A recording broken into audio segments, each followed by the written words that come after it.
आँख दिया है, मुँह दिया है, शरीर को कितना सुंदर ढंग से इसको निर्माण किया है।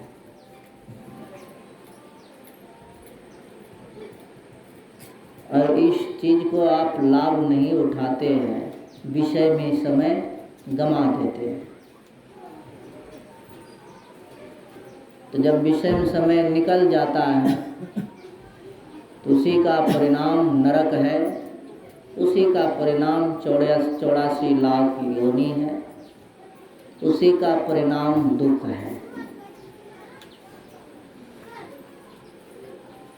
और हमें इसमें टाल बटोल नहीं करना चाहिए। मैंने बहुत आदमी को देखा कि दीक्षा लेने के लिए वो जतरा बना रहे हैं। 1 महीना में लेंगे तो 2 महीना में लेंगे तो अगले साल में लेंगे, बेटा की शादी करेंगे तो बेटी की शादी करेंगे, घर बनाएंगे, जमीन खरीदेंगे। यानी इस तरह से उस समय बहानाबाजी कर रहा है। और जब तक आप खूब सुन लीजिए सत्संग, और जब तक दीक्षा आप नहीं लिए तो यह बाहर ही सत्संग है। दीक्षा लेने का मतलब है, दीक्षा जब लेंगे तब आप प्रवेश करेंगे, एंट्री करेंगे, यानी ईश्वर के सामने। उसका भी एक प्रोसेस है। बिना राशन कार्ड का आपको चावल गेहूँ दे सकता है? नहीं देगा।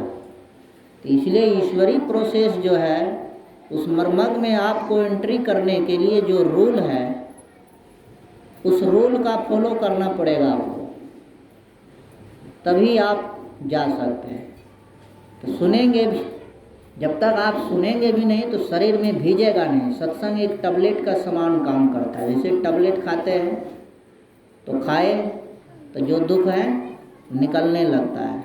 तो सत्संग वही है, जब हमारे मस्तिष्क में भीजता है, हमारे ज्ञान और चेतन को, बुद्धि को जब सचेत करता है, तब हमें महसूस होता है कि नहीं, हमें भी इसमें प्रवेश करना चाहिए।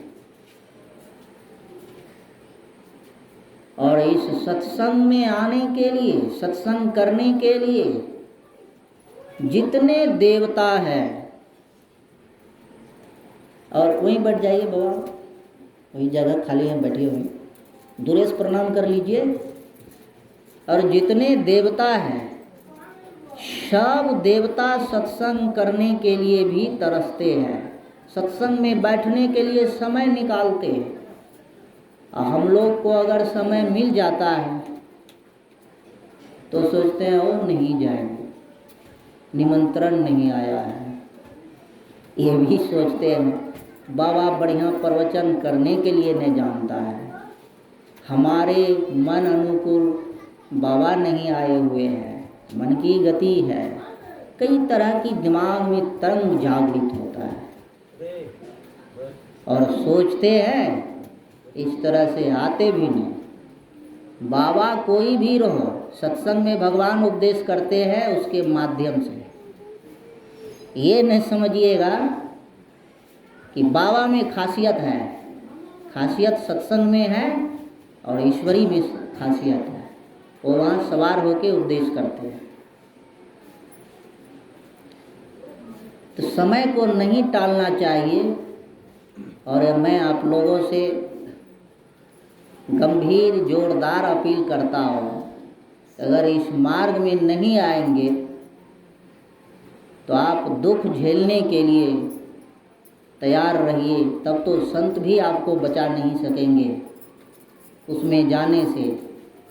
क्योंकि आप कर्म करके थारी परोस के जैसा उसके सामने रख देंगे तो भोजन तो वही मिलेगा ना। तो उसमें साधु संत क्या कर सकते हैं? तब जब अंत में जब दुख मिलना जीव को मिलता है, तब चिल्लाता है, गुरुदेव भगवान बचाइए, गुरु महाराज बचाइए, साधु महात्मा के शरण में जाते हैं, बचाइए। तो क्या ऐसी स्थिति को, तो जब समय निकल जाता, अंतिम कगार पर हम खड़े हैं, अब मरणासल की सैया पर सोए हुए हैं। अब कर्म जो है अब तो भोगना ही पड़ेगा। जीवन यानी मरणासल की सैया पर। भीष्म पितामह ने कोई पाप नहीं किया था। सुन लीजिए, बहुत ये गीता का, महाभारत का सवाल है। इतने पुण्य आत्मा थे और भीष्म पितामह बहुत अच्छे नेक इंसान थे। उन्होंने अपने पिता को सुख पहुंचाने के लिए वह शादी भी नहीं किए। लेकिन भीष्म पितामह जब युद्ध के मैदान में तीर के सैया पर सोया तो तीर लाखों आप गिन नहीं सकते थे कि उसके शरीर में कितना तीर लगा हुआ था, गिनती नहीं कर सकते थे। तो अंत में सोचे भीष्म पितामह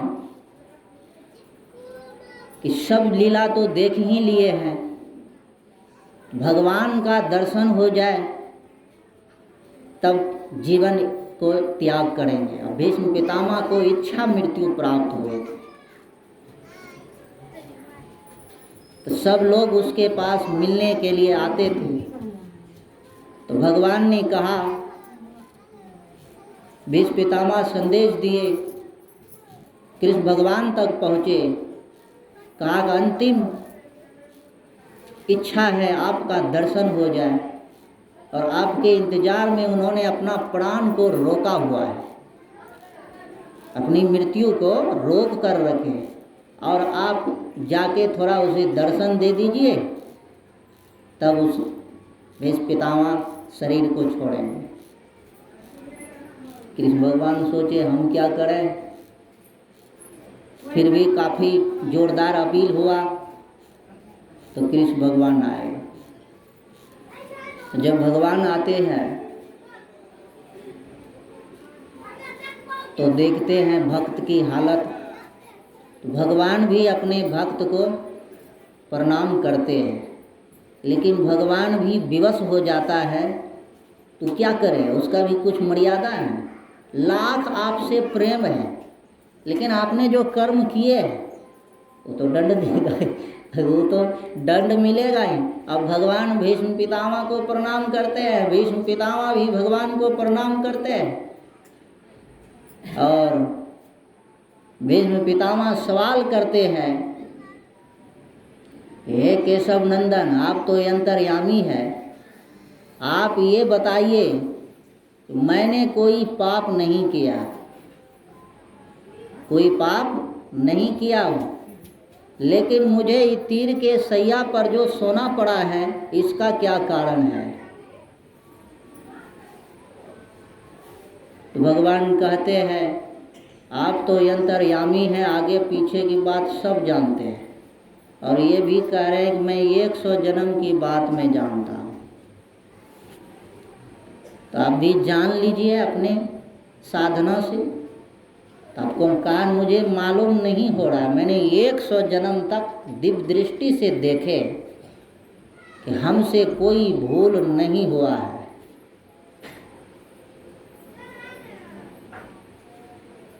और वह भीष्म पितामह भगवान से बहस कर रहे हैं कि आपने खाम मखा के मुझे इस हालत पर मजबूर कर दिए हैं, और आपने पांडव को साथ दिए और हमें जो है चक्रव्यूह रच के इस तीर के सैया पर सुला दिए। भगवान को गुस्से आ गया, कहा भीष्म पितामह महाराज आप आदरणीय प्राणी हैं, और आप जो मुझे विवश कर रहे हैं, आपने कहा कि 100 जन्म तक मैंने कोई पाप नहीं किया है, आप 101 में चले जाइए, तब वहाँ आपको दिखाई देगा कि आपने क्या किया है। कहा आप ही बताइए। तो भगवान कहते हैं आप जब 12-13 साल के जब युवक थे तो जा रहे थे पूजा करने के लिए, और आपने रास्ते में एक ठंड में नहीं होता है, एक सांप, बूढ़ा सांप सिकुड़ कर रास्ते पे पड़ा था। अब भीष्म पितामह वही लाठी से सांप को मारते हैं, पीटते हैं, और उस सांप को मारा, पीटा और उठा के फेंक दिया बबूल के कांटे पे। आपके शरीर में अगर एक इंजेक्शन लगता है तो कितना दर्द होता है। और सांप के योनि में जीवात्मा है, और उठा के फेंक दिया, कोई दया मया नहीं, बबूल के कांटे पे फेंक दिया, और वह कांटा एक नहीं कई कांटे उसके शरीर में छेद किया। तो वही बूढ़ा सांप ने भीष्म पितामह को श्राप दे दिया, कहा कि तुम जा रहे हो पूजा करने के लिए, इसलिए पूजा जब आप करने के लिए जाते हैं तो आप याद रखिए कोई हमसे पाप नहीं हो। पूजा तो पूजा होगा ही, अगर पाप होगा तो पाप का फल आपको भोगना पड़। जब भीष्म पितामह ऐसे प्राणी को भगवान नहीं बख्शे तो हम और आप कहाँ के हैं। महात्मा को भी दंड दे देता है, महात्मा को भी नहीं बख्शता है, ईश्वर की शक्ति वैसी है। इसीलिए भीष्म पितामह को भगवान ने समझाए कि आपने जो ऐसा किया उसी सांप का श्राप है, कि जो कि उसका परिणाम जो आपको यह कितना तीर उस यानी कर्म सूद ब्याज भी बढ़ता है, तो उतना कांटा से कई गुना जो है तीर उसके शरीर में रोध किया, और उसको कहा कि आपने ऐसा किए उसी का परिणाम है। इसीलिए हम लोग अगर इस जन्म में दुख मिल जाता तो कहते कौन पाप किए, ये भी नहीं किए तो पीछे तो हुआ है ना, तो उसको कौन भोगेगा। इसलिए समय का अभाव है, और संत मत में मर्यादा बहुत बड़ी चीज़ होती है।